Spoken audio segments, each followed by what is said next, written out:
$5 la caja. Fruit for sale, clothes, jewelry, and food. This is Brownsville 77 Flea Market off the expressway. You can find just about anything here, including living, breathing pets. The ordinances prohibit from the sale of dogs and the way they're doing it here at the flea market. Black market dogs for sale right in the open. We found Mireya Ayades selling more than a dozen pets. Do you guys have a certificate to be selling these pets here? No permit, but she did show us shot records. This is illegal. I didn't know, man. We wondered, where did all these animals come from? And are there steps in place to make sure these animals are healthy? The answer? She buys them from breeders and elsewhere.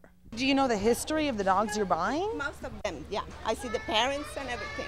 Not the case for this group of puppies. Ayades tells us they're not hers. Someone dropped them off and asked her to sell them. Today, she's checking them out to make sure they're healthy. Do you think a vet should, a professional should verify that? Feel free to take them to the vet and check them, and then they can call me if they have any problem. She's not the only one cashing in on pets for sale. Here at this stand, the sign, "Never mind the dog, beware of owner," could be considered a kind of buyer beware. Were you given a citation today for selling dogs? How many dogs do you have here? Like 13 dogs. And this public health officer told this dog vendor to take a hike. Box full of pit bull puppies in tow. There's a lot of pets that are being bought and they're being passed off as healthy pets, and they're not. They got parvo or they got some kind of sickness, and then they die within a week. A problem this woman insists has only come up a handful of times. You haven't had any pets die when you sold them? Yeah, twice, but I gave them another puppy.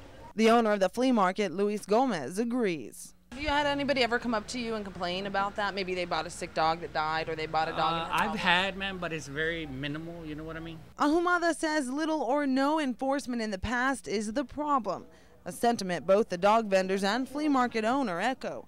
Now, though, Ahumada says it's time to take action. We've always gone to the city to ask them what exactly do they need. They have never given us like, look, this is exactly what they need for them to sell puppies. If you're seen selling pets in the street corners, you will be cited.